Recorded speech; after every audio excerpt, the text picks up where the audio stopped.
and Miles Cunningham live in New York City on Saturday, April 14th at the NYC Seminar and Conference Center for the Truth About the Game seminar. In this seminar, Mr. Lucario will teach you exactly what you need to know to be successful with women. Space is extremely limited, so purchase your tickets today at MrLucario.com. That's MrLocario.com. MrLucario.com. Every place that African men were dropped off during the Middle Passage, they brought with them martial culture, martial aesthetic, and martial posture, born in Africa. To Brazil, they brought capoeira. To Jamaica, la ja. To the West Indies, kalinda and broma. To Venezuela. What is known about the Afro-American contribution? What did the warriors from Africa bring to the United States? Well, I can tell you in one word, a lot. Find out more about the history of the Afro-American contribution to martial arts in the film Urban Dragons, a documentary available for instant download that's paired with some amazing bonuses, detailing some of the most deadly men that this world has ever seen, using their skill to empower and defend their communities. Experience the sense of empowerment that comes with reconnecting with the African martial aesthetic. Visit www.urbandragonsfilm.com and tap into a missing piece of us that will make us so much better in so many ways. Visit www.urbandragonsfilm.com. Listen up, family. Are you looking for some amazing beats for your next project? Then check out my man at DesmondABeats.com. He has hip-hop, R&B, pop tracks, everything you need to have a dope song. Go to DesmondABeats.com right now because he's running a limited time deal on beats and you don't want to miss out on this. He also has a song mixing and mastering service so you can get that crisp, tight sound. So again, go to DesmondABeats.com. Yo, what's up, family? Go out right now and get the brand new single from Poetry entitled Get Right. Now, Get Right is available right now on iTunes, Spotify, Tidal, and all digital platforms. Follow Poetry at Poetry the God on Instagram right now. All songs are mixed and mastered by my people over at LegendaryMix.com, so be sure to get the single Get Right right now, available right now. What's up, family? Are you struggling to get your business off the ground? In today's digital economy, anyone can start a company from home, but only a few will know how to launch their brand online and actually make it successful. If you want to uncover the same knowledge that 6, 7, or even 8-figure earners know how to use and generate, then go to bigmoneysites.com/Tariq and get the free ebook, The 6 Secret Steps to a Money-Making Website. Inside, you'll learn the 6 essential elements you must know to include on your site to start getting sales. So again, go to bigmoneysites.com/Tariq. Yeah. Oparas.com, that's the website. A lifestyle, way more than a name brand. Plenty of apparel, yeah, they changing the game, man. To make you fresh, that was part of the game plan. And they talking financial independence. Oparas even talking health and wellness. You need to check this if you want to elevate. Oparas is the real deal, better get it straight. Hey, yeah, they got what you like, so ahead of the rest. So visit the website, that's OPARAS. Yeah, that's OPARAS, Oparas. You look out your window and see people enjoying a beautiful day, but you can't because you need to wait for hours at the tax office to do your taxes. Those days are over. Let Who's Your Tax Man help you. We do tax preparation, individual and business. And best of all, you don't have to leave home. With our virtual tax prep service, submit your documents to our secure and encrypted portal. We use the same level of security your bank uses for online banking. We are licensed and bonded, and you'll get the maximum refund guaranteed. Call us at 1-800-951-9591, 1-800-951-9591, or visit us at who'syourtaxman.com. Hey fam, this is T, co-host of the mind-blowing podcast Champagne Sharks. Join me and co-host D Mills and Mike as we use current events, pop culture, and history to break down the psychology and unseen daily workings of white supremacy. We guarantee you'll never look at the world around you the same way again after just one listen. Just Google Champagne Sharks to find the show. And for my Black Panther movie peeps to fuck with Team Killmonger, check out our Killmonger Was Right and Killmonger versus Everybody shirts over at KillmongerWasRight.com. Do you have bad credit? Have your credit applications been rejected due to unemployment, slow pays, or even identity theft? We can help. The Credit Pro specializes in removing bad credit history from credit reports. You only pay when credit items are actually deleted from your report. If you can't get a car loan, can't get a mortgage, or can't get a credit card, our team of certified FICO professionals can repair your credit. Even if you've been the victim of identity theft or have previously declared bankruptcy, we can help. Call and schedule a free evaluation to start repairing your credit. We specialize in removing bad credit items. You don't pay until items are removed. Call 844-631-4137 and schedule your evaluation today. The call is free and the evaluation is free. Call us today and start putting your credit problems behind you. What up, everybody? It's your boy Crispy, everybody. And I got a brand new video game app out right now, everybody. It's called Crispy's Biscuits, everybody. And you can get the Crispy's Biscuits app right now on the iPhone Apple Store, everybody. And you can also get it on the Google Play Store, everybody. As a matter of fact, everybody, it was the #1 game on Google Play all last week, everybody. The game is so exciting, everybody. There's 10 levels you can help me get through, everybody. Where I'm dodging bottles of lotion, everybody. I'm dodging hair clippers, everybody. And I'm dodging taco meat, everybody. So get the Crispy's Biscuits game right now, everybody, at crispysbiscuits.com, everybody. Now I'm about to do my coon laugh, everybody.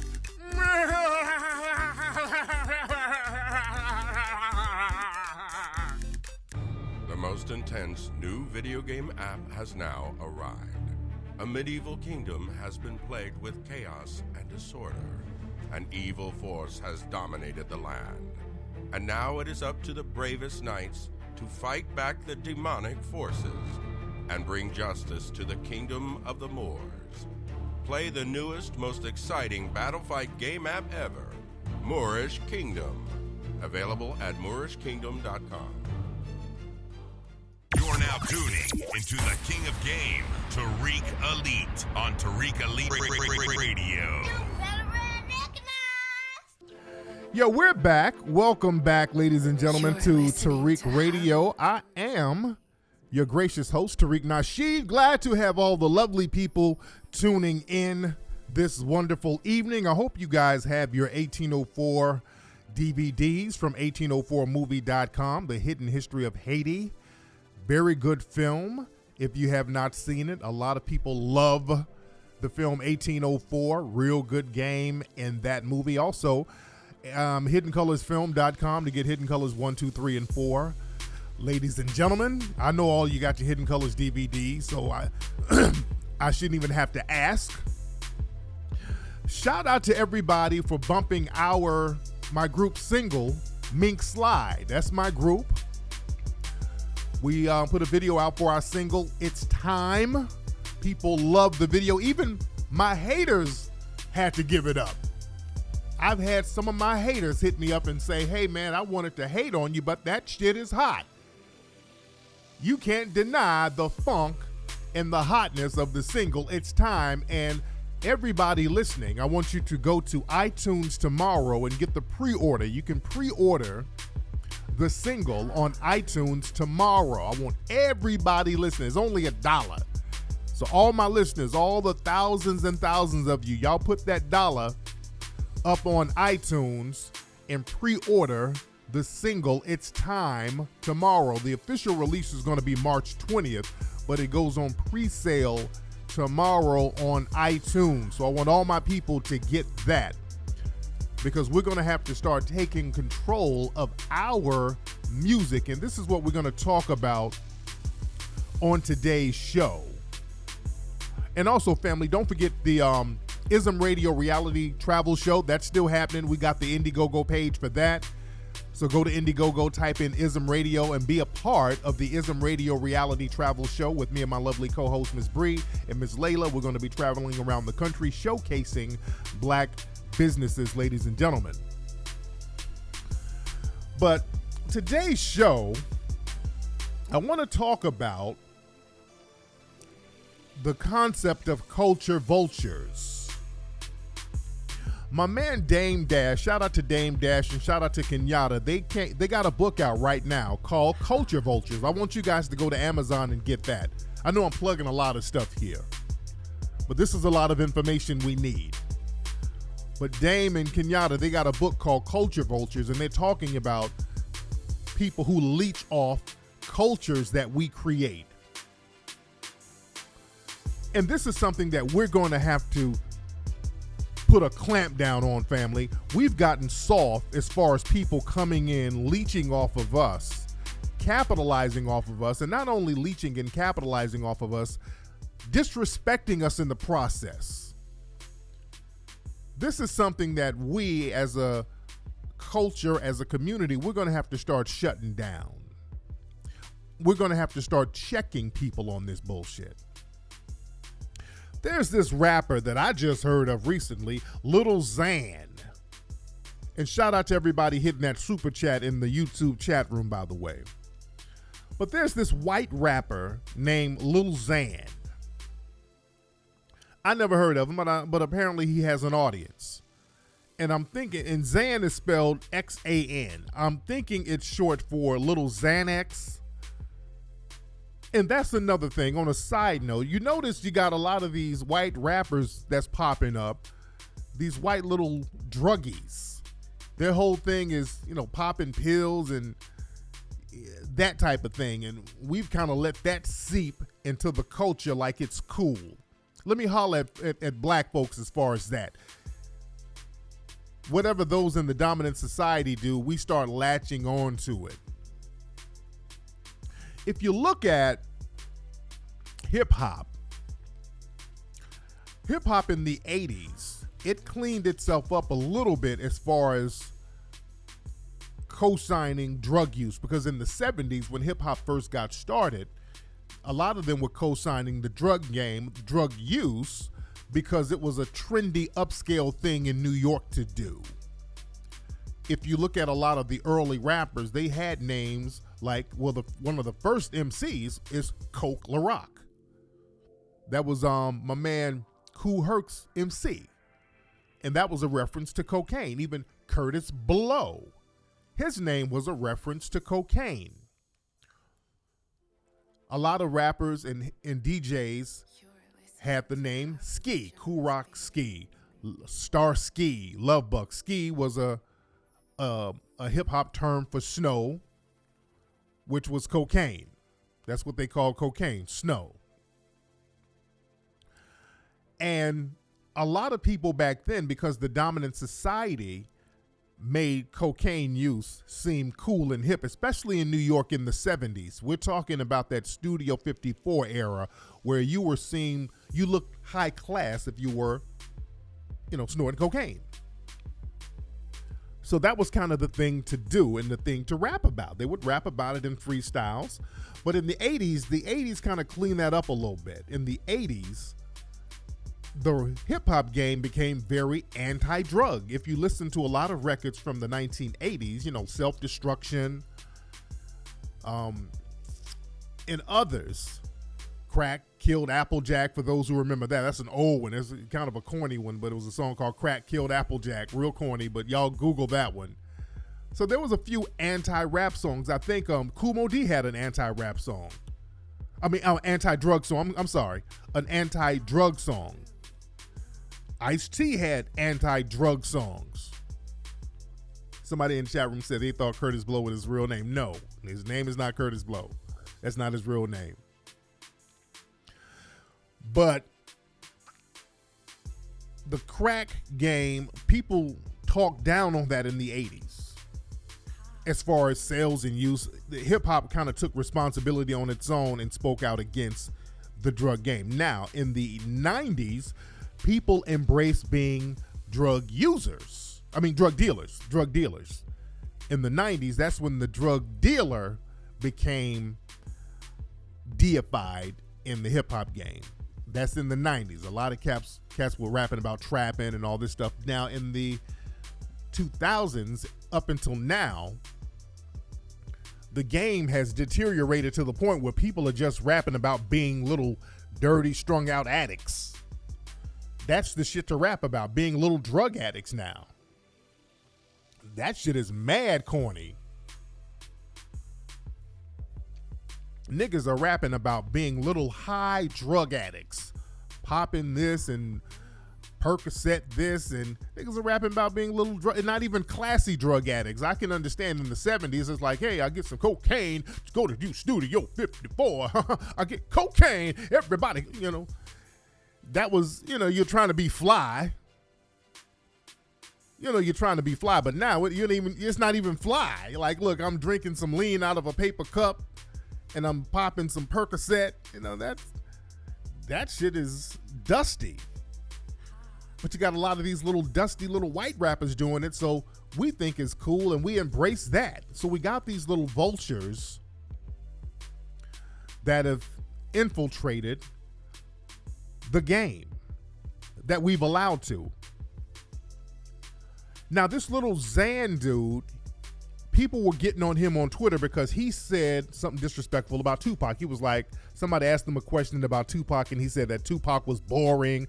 So he made it a point to disrespect Tupac. Now, Tupac is an icon in the hip-hop game, and people felt a certain way about it. But don't feel a certain way, because y'all been allowing that type of disrespect to go on with this new generation.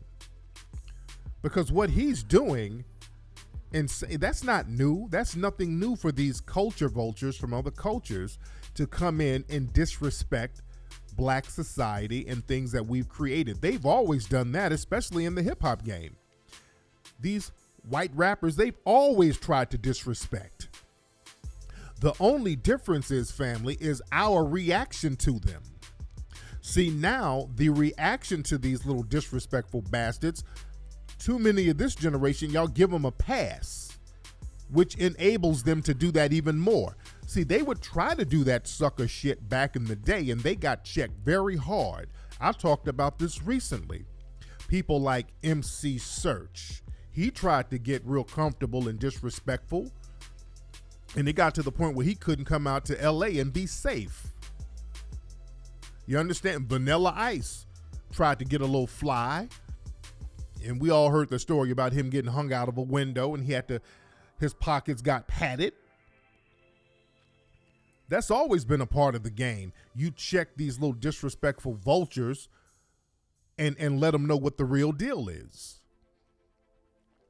People would shut that stuff down. And understand, not even just the white rappers, even some of the nigger nerds. Understand, and I'm going to talk about nigger nerds in depth a little later, but even the nigger nerds, and understand, many nigger nerds are extensions of white supremacists, their damn selves, because these are people who couldn't really fit into Black society.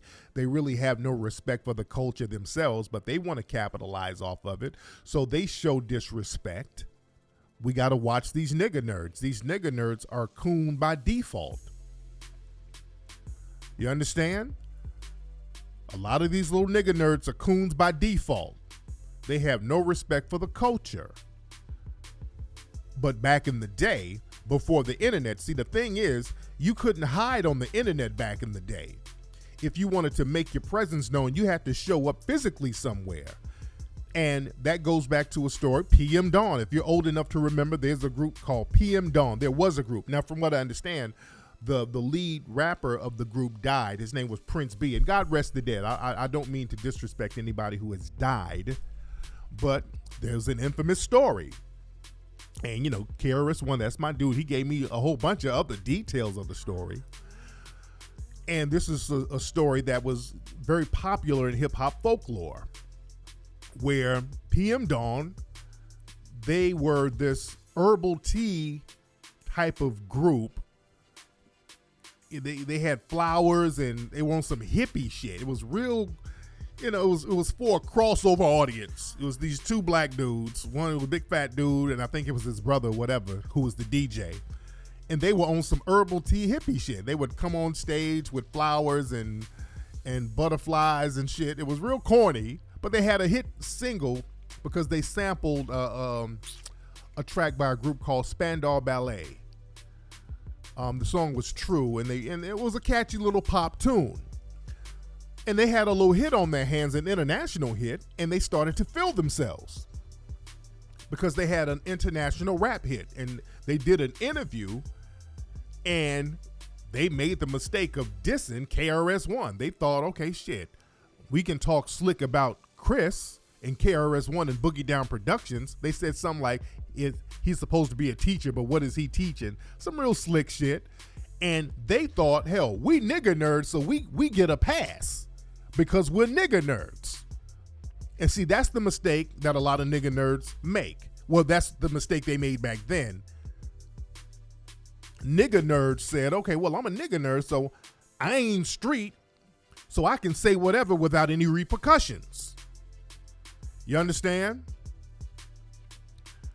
And that's the thing. People like, they weren't supposed to be taken as gangster, and that's the thing. A lot of folks think, well, since I'm not on no gangster shit, I can say whatever without repercussions, and life don't work like that. It didn't work like that then. Now you got a bunch of nigger nerds on the internet.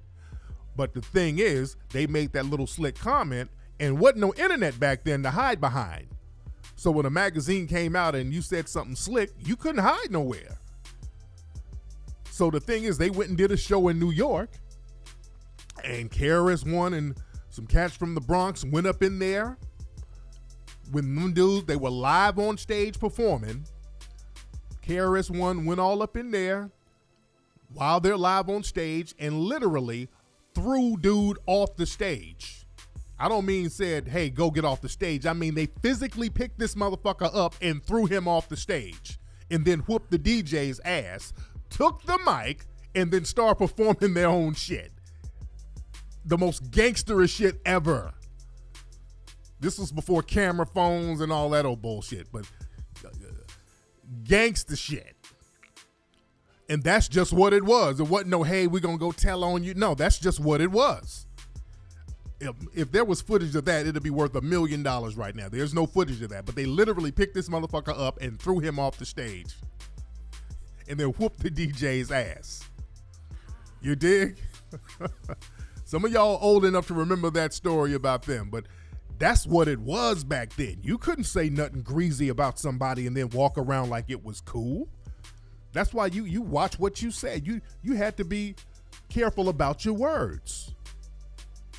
You couldn't just disrespect cats like that and then try to move around in the streets like that, and you being a nigger nerd and embracing being a nigger nerd, that wasn't going to be a cover for you. You understand? That wasn't going to be no cover for you. Because, see, there's an old saying from back in the day, you're not supposed to hit a man with glasses. That's an old saying, meaning you're not supposed to hit a nerd. He's already nerdy, so physically he's not up to par, so you're supposed to give him a pass. But no, it don't really work like that.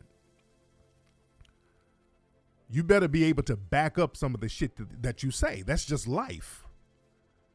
And a lot of dudes, they'll try to tap out with that by playing the nigger nerd role. Well, I'm a nigger nerd, so I ain't about that rah-rah life, so I can say whatever, and you're supposed to leave me alone. And you can get checked. And this goes for everybody. Hell, we all know the story about Biggie Small. Biggie, and God bless Biggie, and God rest the dead, he made a slick comment about E40. Biggie made a slick comment about E40 in a magazine, and Biggie came out to the West Coast, and they hemmed him up a little bit. You understand? You just, that went for everybody. So there was a forced respect at that time. That was the thing about hip hop. You had to, if you were battling somebody, that's one thing, but off the mic and you talking in magazines and all that, you had to watch what you said. You just couldn't go around disrespecting cats outside of the realm of a battle, because now you're taking it somewhere else. And you would just get checked with that. People would check you on that. But now, you don't have that. You got these cats coming in from other cultures blatantly disrespecting, like that Action Bronson dude when he disrespected Ghost, and Action Bronson completely stole Ghostface Killer's style. Not only did he steal his style, he went out of his way to disrespect him on ESPN. Y'all look that up if you haven't seen it.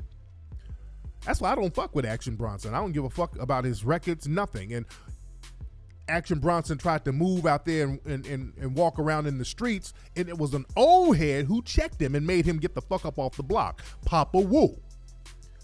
Understand, it was an old head that made him get up off the block. Like, no, man, you ain't gonna pop your mouth off and walk around here. No, you're gonna have to bounce. You understand? Which is how it's supposed to be.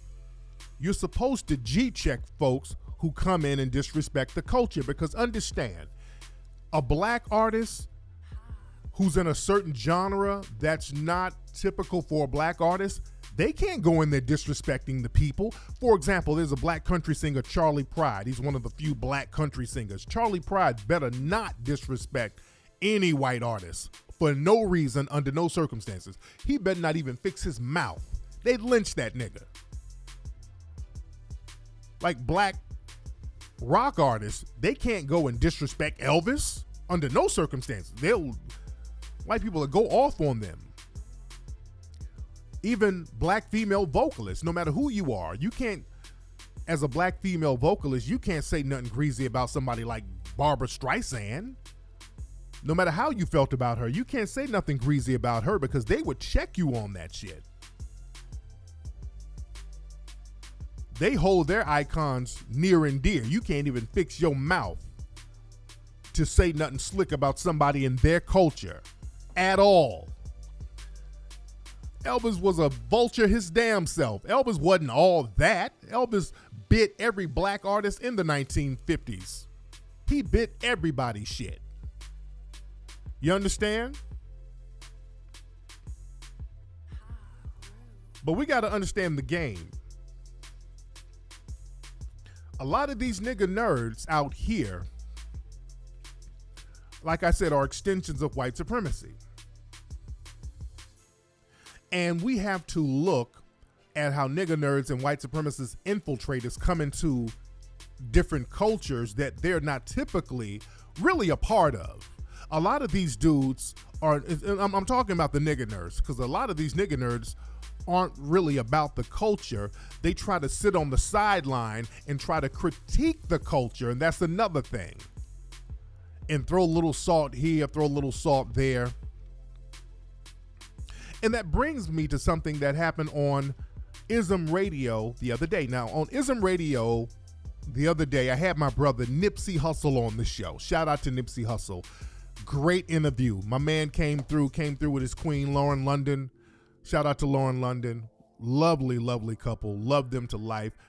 We had a great conversation, man. People are saying that's one of the best interviews that Nipsey did. And this is other people talking. I'm not thumping my chest, but a lot of people loved the interview that we had, because we were talking and chopping up some real game. Two players, two hustlers, two business people really chopping it up. And that was very important for people to see. If you have not seen that interview, you can go to the YouTube channel on ISM Radio. Type that in YouTube and y'all can see the video. I got it up twice. I got two versions of it. One is from a different angle and the quality is a little better, and you can see Lauren better. In the first version, we were talking to Lauren off camera and you couldn't see her. We had two cameramen in the studio at the time. But great conversation. And also me and my man Nipsey, we're talking about working on this Dr. Sebi documentary together, and people are very hyped about that, because for years people have been telling me to do something on Dr. Sebi. You got to do something on Dr. Sebi. And understand this, we've been trying to get Dr. Sebi in the Hidden Colors film for the longest, before he died, and God bless the dead. That brother died, and I would love to talk about that in the film. We couldn't get him in the film because we kept having scheduling conflicts, because he travels a lot, so we never got a chance to get him. And I really wanted him in the Hidden Colors series, but it just never panned out. So me and Nipsey, we chopping it up about doing a documentary, working on a documentary together about the AIDS case that he had in the 80s, where he proved that he cured AIDS. And there's a lot of other stuff that we want to talk about in the film, but we're still negotiating and getting all that out. But that's going to be popping if we get that popping. That thing will be huge. But anyway, Nipsey's on the show. We had a great conversation. We're chopping up some real good game. And the DJ, we brought up the DJ Academic thing. Nipsey had a little thing with DJ Academic. And DJ Academic, he's this dude, how can I describe this DJ Academic? I don't really know the dude, but he has a lot of followers on YouTube, and I think he critiques a lot of stuff in hip hop, and he works for Complex, and he from what I know, and a lot of people call him a fuck boy. I'm not saying that, but a lot of people do. They call him a fuck boy, say he's a nigga nerd. He says little slick shit, and I think that's his whole little angle. His whole angle is kind of making little slick comments on YouTube about folks, and under the guise of critiquing them. And his whole thing is, hey, I'm kind of a nerd, so I'm supposed to get a pass. I think that's kind of his whole thing. And Nipsey was on the show, and Nipsey had an issue with him. Nipsey went on his show, and Nipsey ended up walking off. He didn't participate on the Complex interview with Academic because, from what I gathered, Academic and all these other folks on Complex, which is white owned. Complex is white owned, by the way. They wanted Nipsey to talk about all these other rappers. They wanted the conversation to be like, what do you think about that 6ix9ine rapper? What do you think about this guy? It was that type of shit. So what they wanted to do with Nipsey, what they were going to do, they were going to get Nipsey to talk about other folks so they can start clickbaiting some of the shit Nipsey said, basically.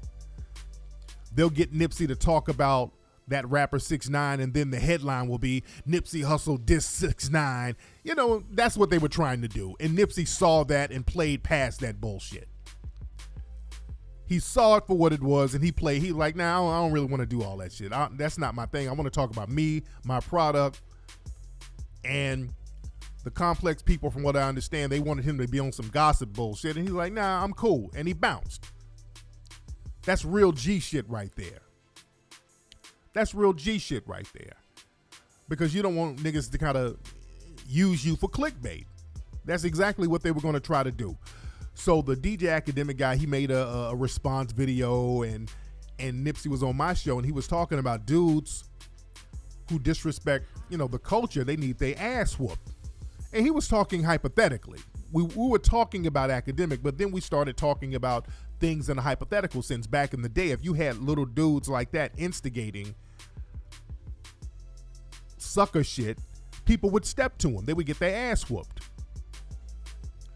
And Nipsey took offense to something that DJ Academic said about 21 Savage. 21 Savage, I think he said he's going to stop rapping about certain things. And I think he was going to be more positive. And I think DJ Academic said something to the effect of, hey, I want him to be rapping about drugs or whatever. And Nipsey said, no, I don't want to fuck with that. Because he's not a part of the culture. This dude is just on the sideline. So he shouldn't really be, really be speaking on some shit that he ain't really a part of. So he had an opinion about the dude. We talked about it for a second, and then we went on to some other shit. We talked about that for a second, and we went on to some other stuff. So the very next day, TMZ, they came out with a headline. Rapper Nipsey Hussle says that DJ Academic should get his ass kicked. Then they had my name all in the story. Nipsey Hussle was on Tariq Nasheed's new hip-hop news podcast, and him and Tariq was talking about whooping DJ Academic's ass. I'm like, what? First, who in the fuck is the new hip hop part? What are y'all talking about? What the fuck is the new hip hop news podcast? I don't have no damn hip hop news podcast.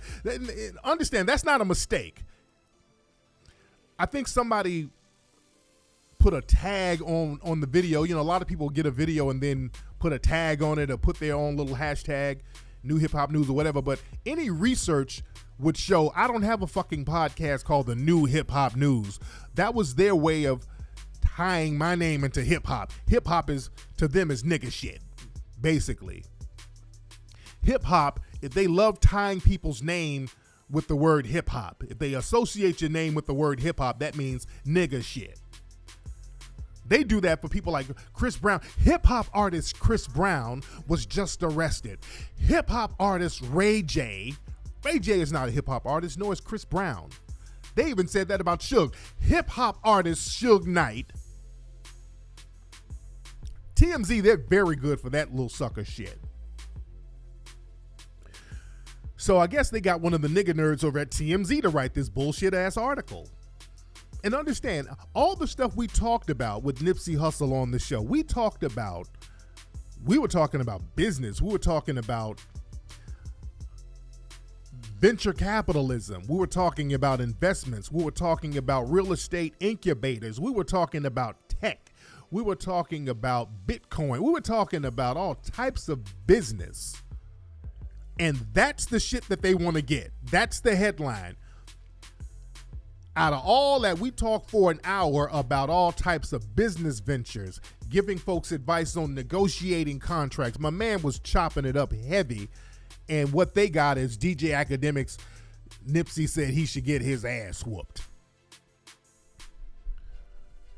You see, the dominant society, they always got to throw salt and dirt on us whenever we talk about building something constructive. Whenever we talk about something as black people in a constructive manner, they have to denigrate it.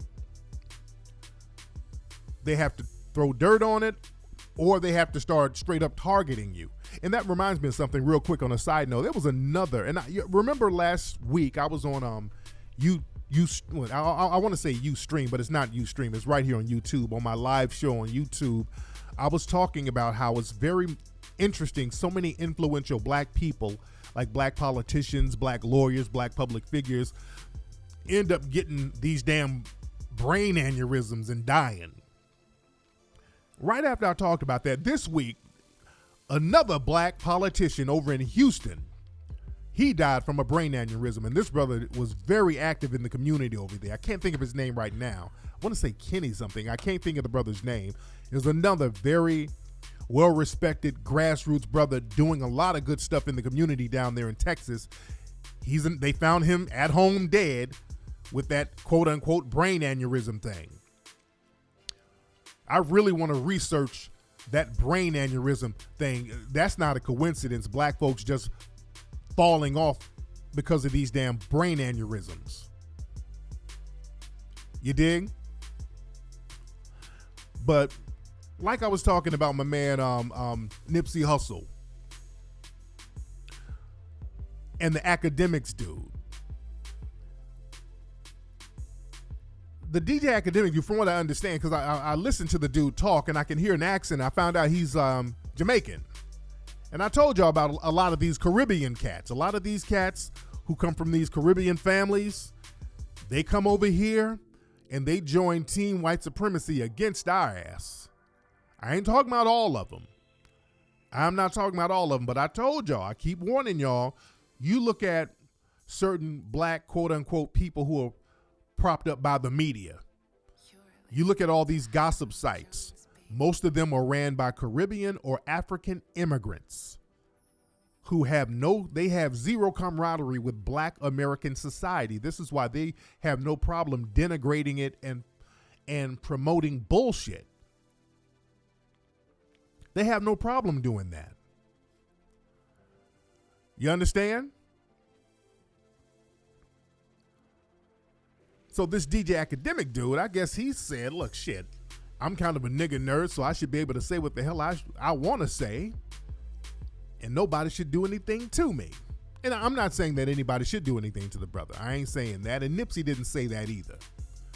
We were just talking about how things usually operate when people start talking on stuff in a very disrespectful manner, and they're not really a part of the culture. Because you have white supremacist vultures and you have nigger nerd vultures too, who are just as bad. See, I call them on the porch niggas.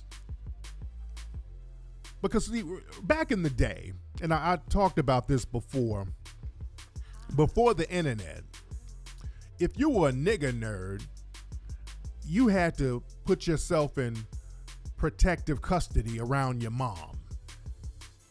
The nigger nerds, at best, they would talk shit on the phone or on the porch. But you couldn't really walk around the block. if you were a goofball nigga nerd fuckboy. Now, and there's nothing wrong with being a nerd, but the thing is, a lot of nigga nerds morphed into fuckboys.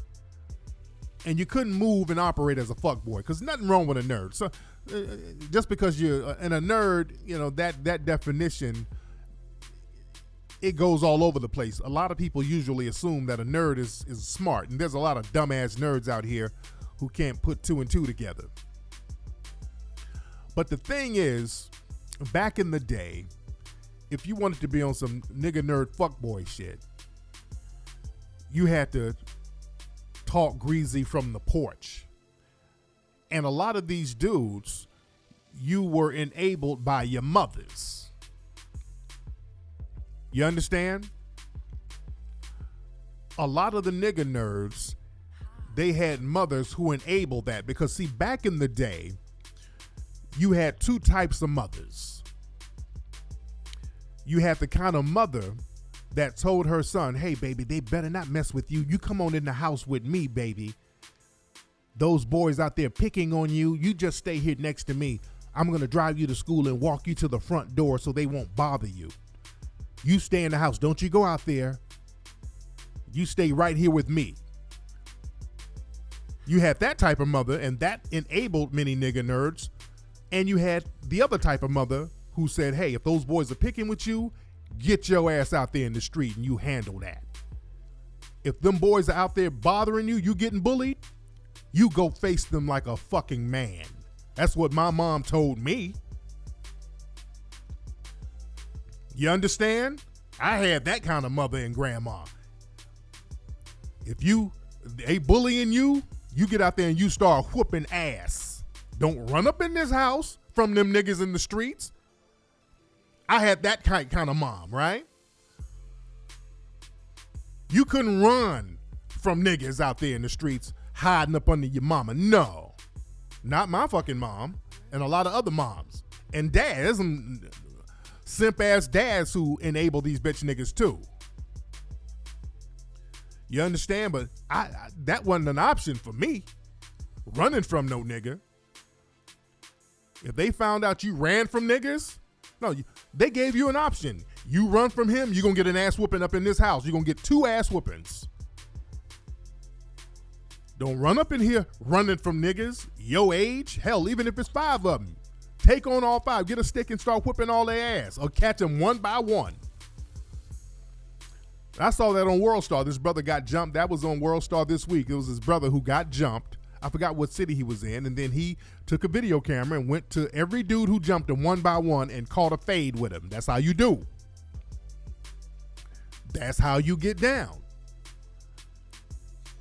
But a lot of these old protective custody ass nigga nerds from back in the day on that fuckboy shit, you had to put yourself in solitary confinement. You couldn't roll out here. You had to become an honorary woman to a certain degree. You had to be up under your mom. And your whole thing is, well, I'm a nerd, so ain't nobody supposed to hit me, which basically you're saying I'm a woman and ain't nobody supposed to do nothing to me. That's why a lot of these niggas be on the internet popping off at the mouth, and when you catch them in the streets, are you serious? You stole me. You know, it sound like bitches when you catch them in the streets. You understand? So we got to get this generation to understand how fuckboyism ain't the business. Letting vultures into our society, that's not the business either. Letting people come around us disrespecting what we create, that's not the business. That's one of the reasons why we got the R&B project going on. That's one of the reasons why I wanted to do a straight up R&B old school funk project, like the Mink Slide project, because you have, when you talk R&B right now is Adele, Justin Timberlake, Sam Smith, and Justin Bieber. That's R&B right now, family. That's the international face of R&B. If we're going to be very honest, right now, that has become the international face of R&B. Robin Thicke. That's the international face of R&B.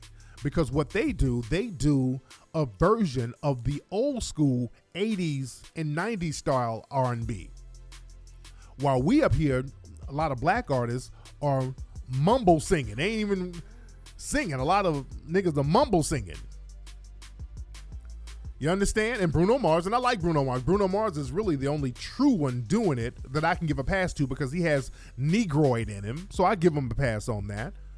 But you got these little disrespectful bastards like Justin Timberlake who don't really respect the culture because he don't respect the artist. He's always saying something slick or doing something slick to the iconic black artist. See, I don't give Justin Timberlake a pass. And a lot of people felt a certain way with that whole Prince tribute thing when Prince didn't fuck with him. That's why I like people like Prince. Prince was a real one. I don't fuck with him. And Michael Jackson would not have fucked with Justin Timberlake too after the thing that went down with Michael's sister Janet at the Super Bowl. Justin left Janet out there hanging and he disrespected her, and now Michael done died and they put Justin Timberlake all on the track with Michael after Michael died. That's disrespectful, man. That's disrespectful. Prince did not like no damn Justin.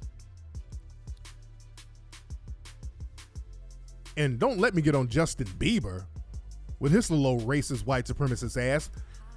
He gets around his little friends and starts spewing nigga every chance he get, and black folks still give this little asshole a pass. I don't give passes to white supremacists like that, especially the little vultures like him. This is why, family, we got to take control of our culture. We got to take control of it. We got to control the direction. We got to control the narrative of it. We do stuff and then we abandon it. And when we abandon it, other people pick up on it and then claim it as their own. See, we gotta circle our wagons around certain things that we create. This is like we're bringing that whole funk thing back to black hands, like where it should be. And there's white artists out there who respect the game, and I like what they got going on, like Tuxedo and people like that. They're good, but understand. You have black groups out here who've been maintaining the funk for a long time. My man, Dame Funk, he's been putting out funk records for years, and he's underground. Dame Funk, he played on our stuff, on some of the Mink Slide stuff. There's another group out of Atlanta, this husband and wife group, the APX, man. They do some of that old school 80s funk, and they're underground. See, I want to bring these folks to the surface. There's people out here, we're still trying to hold up that old school funk that we created because that's global. People fuck with that globally. And a lot of us, especially this new generation, will walk away from some of that old school shit and let other people claim it and capitalize off of it for all over the world. And we got to get up on that. We got to stay in control of that heavy. That's why, look, the single goes on pre-sale tomorrow. It's Time by Mink Slide. Y'all get that single. It's $1. Pre-order that single tomorrow. We're going to send a message. We're going to take the funk back. You understand? And the Mink Slide project, we are not only paying homage to the 80s and 90s, I'm making the record sound like it was actually made in the 80s. That's why a lot of people, when they hear the record, man, that sounds like something from 87. Yeah, that's what we are trying to do. Some people were saying, you could have got somebody to rap on the remix. Nah. I can get a whole bunch of folks, all the top rappers in the game to rap on it, but that's the whole thing, the whole vibe. When you hear the Mink Slide record, I want you to feel like you're in the 80s or 90s. I want you to feel like you're in the 80s and 90s. And that's the whole image. Image is everything. We're going back to that image where male R&B singers were on some player shit. That's what we're going back. That's why in the video we clowning. I got on a big fur coat on some player shit, on my Orange Juice Jones shit. For those who remember that, in the 80s, you had these players. You had Morris Day on some player shit. You had Alexander O'Neal on some player shit. Colonel Abrams. These were some grown men on some player shit. That's the vibe that we're going back to. That's what the mink slide thing is. You coming in the club, you macking up on women on some player shit. Because if you look at R&B now, I saw an R&B, you see niggas taking milk baths and niggas eating granola bars on a bed of roses. It's real moist shit that's supposed to be R&B now. I'm not shitting on them. But I like that old school shit, that old player thing, man. I like it. Shout out to Charlie Wilson. That's my dude. Shout out to Charlie. That's my dude. Colonel Trap. What y'all know about Colonel Abrams? Y'all saw that I had the Colonel Abrams vibe in the video. And he's from Detroit too. I was born in Detroit. And I think Colonel Abrams died, by the way, but he was that was a player. Macho niggas. You dig? That's what we going back to. The R&B now, niggas be sitting up with some skinny jeans.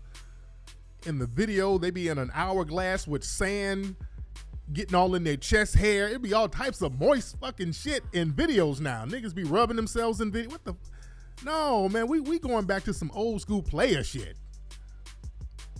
Yeah, you come up in the club with your players and start macking on the ladies. Shit. Hell yeah, I came up in there like Jerome's in the house. That's what we going for. And that's who I'm influenced by. A lot of people say there's some Alexander O'Neal influences there. Yes, it is. Absolutely.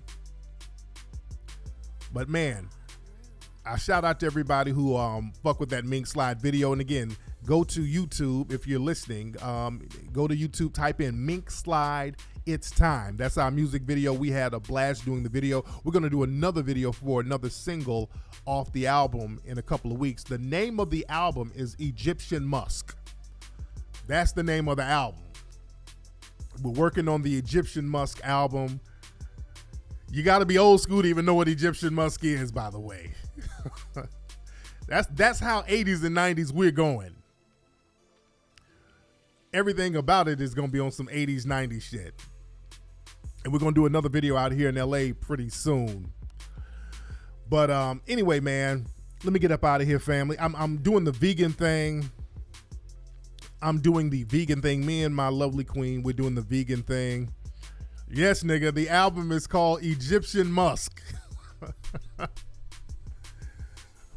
Dude, we taking y'all back. We taking y'all all the way back, man. Man. I'm hungry as fuck, man. I'm hungry as hell. I've been doing the vegan thing. Man, let me before I go, let me tell you about it. I'm trying to do the 30-day vegan challenge. Me and Peanut, we're trying to go vegan for 30 days at least. And, you know, all the vegans be like, oh, man, it's a wonderful thing. It's good. I mean, it's cool. You know, I feel better. You know, I got energy, whatever, but I'm hungry than that vegan food, man, don't stay in you for nothing.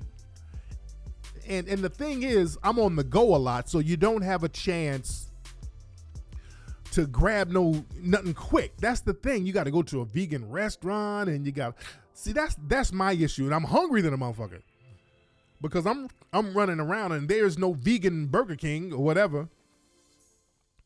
And certain places might have vegan burgers or whatever, but you don't know where they are. And you know, there's only certain places. It's hit or miss with the vegan food. Like there was a sister in Milwaukee who made me some vegan tacos. The sister named Rain, beautiful sister in Milwaukee. I did a lecture out there. Them shits was delicious. So vegan food is hit or miss. Certain people make it better than others. Me and Peanut, we went to a place today. That shit was horrible. And I took pictures of it and put it on Instagram. And the food, look, shout out to Bandito Washington for putting something on the Melanoid Ministries. The food looked good on camera. You know, you take a picture of it, but the taste was bland as hell. I had some of those cauliflower, quote unquote, buffalo wings. That wasn't bad. It was all right. Then I had some taco. I think they had jackfruit tacos. It looked better than it tastes. It looked better than it tastes. It did not taste all that. It was bland as shit. Just didn't have no taste. The cauliflower wasn't bad. It wasn't bad. But a lot of these folks, they be making shit and it just don't have no taste. And, you know, It's make-believe food. You got to walk around living a damn lie. It's make-believe. You got to make-believe you're eating a burger. You got to make-believe you're eating some buffalo wings. You got to make-believe you're eating a real taco. It's make-believe. God damn. I'm about to make-believe I'm eating a bologna sandwich and fry one up. Shit, I'm starving. So Peanut made something. I'm about to see what she made. And Peanut be sneaking food like a motherfucker. On the low. Like, I don't know. She be sneaking the kids' food. She been in there low-key eating Lunchables and shit. But I'm going to try to do this whole thing. Now, I might be going to Miami at the end of the month. And if I go to Miami, it ain't going to be no fucking vegan. I ain't about to go to Miami and all them Cuban spots and Jamaican spots. I ain't about to go up in a Jamaican spot and eat no fucking vegetables with some jerk chicken right there in my face. So if I go to Miami at the end of the month, we're doing some location scouting for a new movie that I'm working on. I'm eating me some damn jerk chicken. I'm getting it in. But I'm trying the thing. I'm trying it. I'm going to have to hit up some spots out here in LA, some black spots, black-owned spots where people are saying that the vegan food is actually good. Because the shit I went to in Pasadena, that shit was horrible. It was just tasteless. Tasteless as hell. You dig? Somebody said I'm shitting pellets. Man, I'm taking rabbit shits, man. I'm horrible right now. All right, but anyway, let me get up out of here, man. Look, go to minkslide.com. Don't forget, get the Mink Slide single. It's time. Get that tomorrow, ladies and gentlemen. Or pre-order it on iTunes. And it's going to be on Tidal and Spotify and all that on the 20th. All right? It's going to be on Tidal, Spotify, all that. Spin it, play it like crazy. All that good stuff. But again, whatever you do, still go get the single. Hold on. This is the single right here. Hold on. This is the single.